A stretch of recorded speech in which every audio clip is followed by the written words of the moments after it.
জাকারিয়া আলাইহিস সালাম বুঝে গিয়েছেন যে আল্লাহ রাব্বুল আলামিন একজন সাধারণ নরমালি আল্লাহর বান্দিকে অসময়ে খাবার দিতে পারে, অসময়ের ফল দিতে পারে, আমাকে আল্লাহ অসময়ে সন্তানও দিতে পারবে। কোনোদিন সন্তান হয়নি, বৃদ্ধ, স্ত্রী বৃদ্ধা, চুলগুলো সাদা, ওহানাল আজম, হাড়গুলো দুর্বল, মানে শেষ সময়ে বার্ধক্য অবস্থায় চলে গেছে। তিনি দেখলেন অসময়ে যদি ফল দিতে পারে, আমাকে অসময়ে আল্লাহ সন্তান দিতে, বলুন, আল্লাহর কাছে আপিল করলেন। আপিলের ভাষা আল্লাহ কোরআনে তুলে ধরেছেন, এটা লক্ষণীয় বিষয়।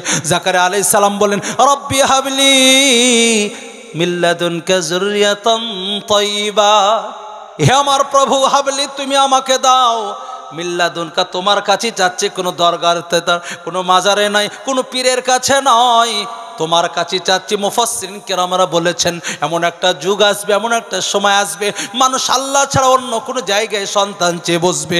বর্তমান যুগের দেখবেন কিছু মহিলার সন্তান হতে যদি দেরি হয়, হয়তো পাথর চাপড়ি বা আজমির বাবার কাছে, ফরিদ বাবার কাছে ছাগল নিয়ে ছুটে, 3 শুকনো চালের ক্ষীর নিয়ে ছুটে যায় না?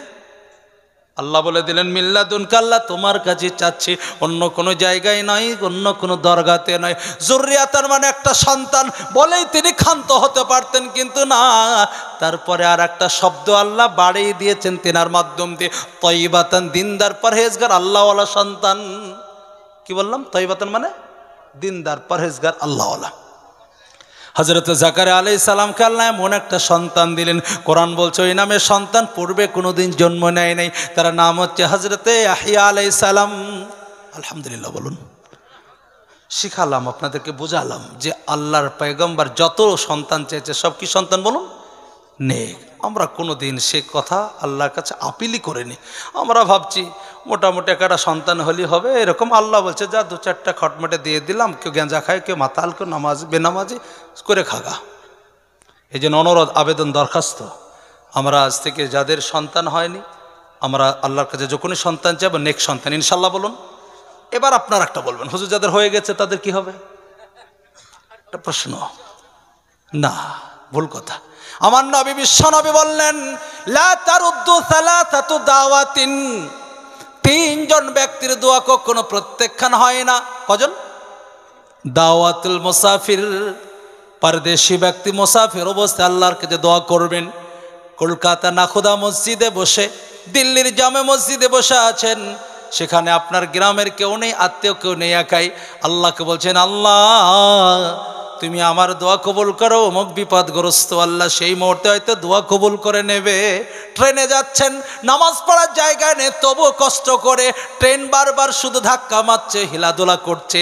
বাথরুমের পাশে একটা আপনি হয়তো পলিথিন বিছিয়ে পাই যায় নামাজ বিছিয়ে একাই একাই নামাজ পড়ছেন। আল্লাহর কাছে ওই মুহূর্তে যা চাইবেন আল্লাহ আপনার দোয়া কবুল করে নেবেন। দাওয়াতুল মুসাফির, পরদেশি মুসাফির অবস্থায় দোয়া করলে।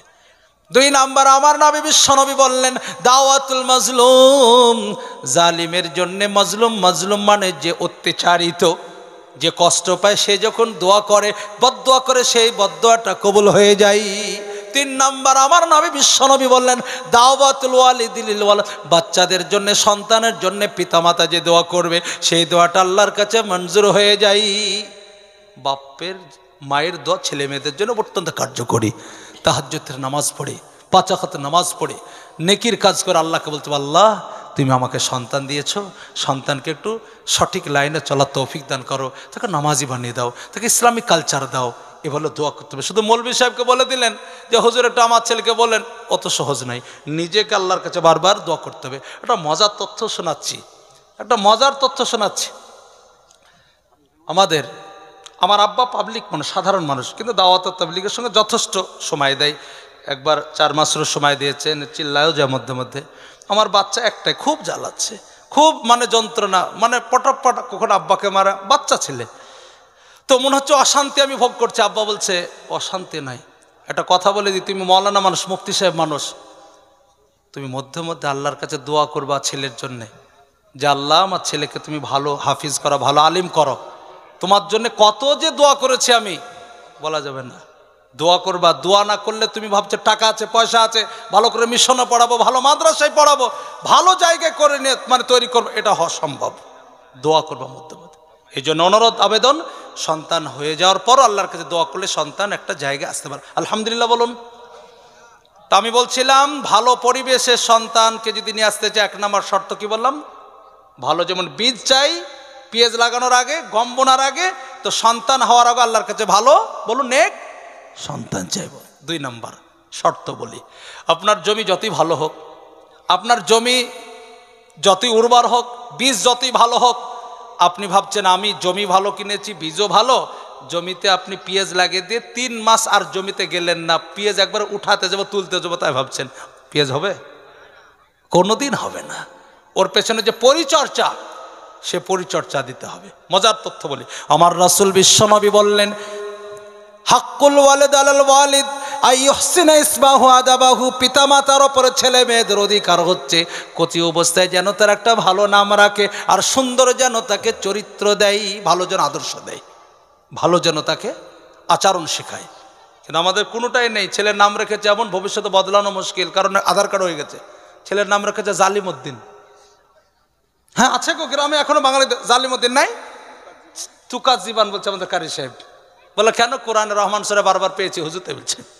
সব থেকে লজ্জার কথা, অবাক লাগে, কিছু অর্থই জানে না, ছেলের নাম রেখে দিচ্ছে রেবা মানে সুদ। জানেন, আফসোস, ভুল হয়েছে বাবা। এই জন্যে ভালো নাম, এই প্রসঙ্গে অনেক কথা বলি, নাম সম্পর্কে প্রায় 8 ঘন্টা আলোচনা হয় আমার, বলছি না। 2 নাম্বার একটা সুন্দর যেন চরিত্র তাকে দেয়। কচি অবস্থায় আপনি যেটা করবেন সেটা বাচ্চাদেরকে বেশি বলার থেকে বেশি দেখে আমল করে। দেখবেন স্কুলে, নার্সারি স্কুলে বেশি ওদেরকে যাই দেখানো হয়, বলার থেকে বলুন বেশি দেখানো হয়। এখন আবার কিছু স্কুল আবার মানে কি ট্রেনিং করানো হচ্ছে, আমাদের স্কুলের মানে শিক্ষিকাদেরকে ট্রেনিংয়ের জন্য একজন ট্রেনারকে নিয়ে আসা হলো। তো কী করে পড়াতে হবে তোমার অ্যাক্টিং করে দেখাতে হচ্ছে, এখন সিস্টেম এসেছে। এই জন্য আপনি যদি ফজরের নামাজ পড়েন, ছেলে আস্তে আস্তে নামাজি হওয়ার তবে, আপনি নিজেই গাঁজা খেয়ে পড়ে আছেন তো বাপ ছেলে ওরকম তৈরি হবে। আপনি সবসময় নিজে মোবাইল দেখছেন তো ছেলে দেখবে না, হয় নাকি?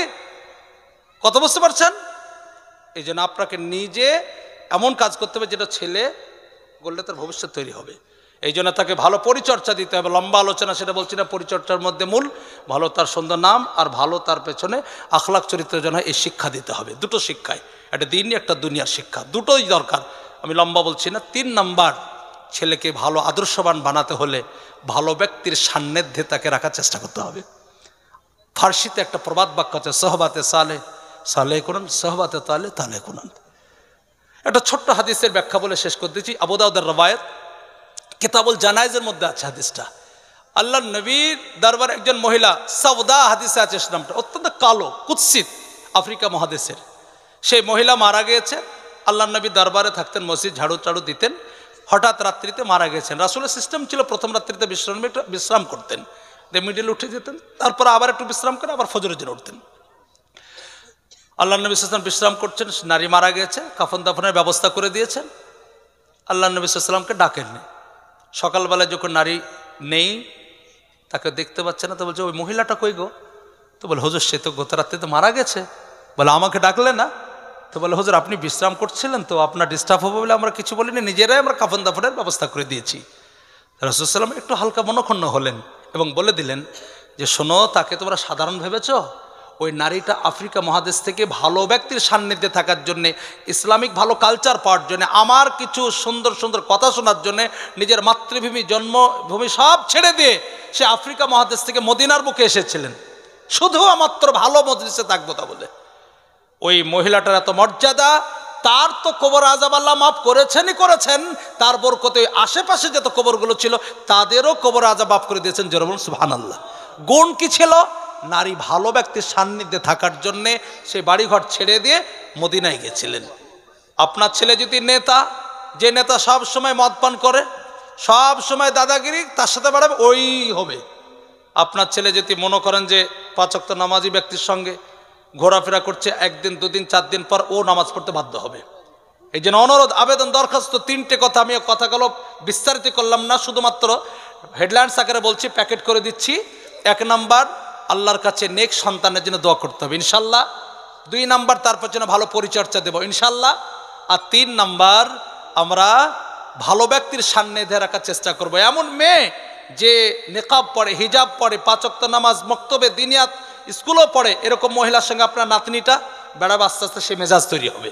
আর এমন মেয়ের সঙ্গে বেড়াচ্ছে সেই আমতলা বা সেই ডমকুল মানে বেলডাঙ্গা বহরমপুরা ডান্সের স্কুলে ডান্স শিখতে যায়, সেও বলবে আব্বু আমার ওই বান্ধবীটা বহরমপুরা ডান্স শিখতে যায়, আমাকে ডান্সের স্কুল ভর্তি করো না, বলবে। এই জন্য ভালো ব্যক্তির সান্নিধ্যে ছেলে মেয়েদেরকে রাখার চেষ্টা করবে ইনশাল্লাহ বলুন। এ বলে আমার বক্তব্য রীতি টানছি, কারণ আপনাদের আগেই বলেছি আমাদের বেশি আজকের আলোচনা হবে না। বিদেশি আলেম এসেছেন, অনেক জনপ্রিয়তা রয়েছে, সত্যি ভালো আলোচনা করেন, এই জন্য আমরা তারই আলোচনা শুনবো। ছোট্ট একটা ঘোষণা দিই, আমাদের অত্যন্ত মহব্বতের মানুষ আবুল বাসার ভাই হাফেজ সাহেব কোরআনের খাদিম, আমি দিয়েছি নাম ওনার, উনি যায় মধ্যে মধ্যে, উনি যে খুব জলিলা মাসা বলছে হুজুর আমি অত্যন্ত খুশি, কিছু এমন কাজ দেখেছেন, বিশেষ করে হেফজ বিভাগের জন্য উনি অনেক উৎসাহ দিয়েছেন।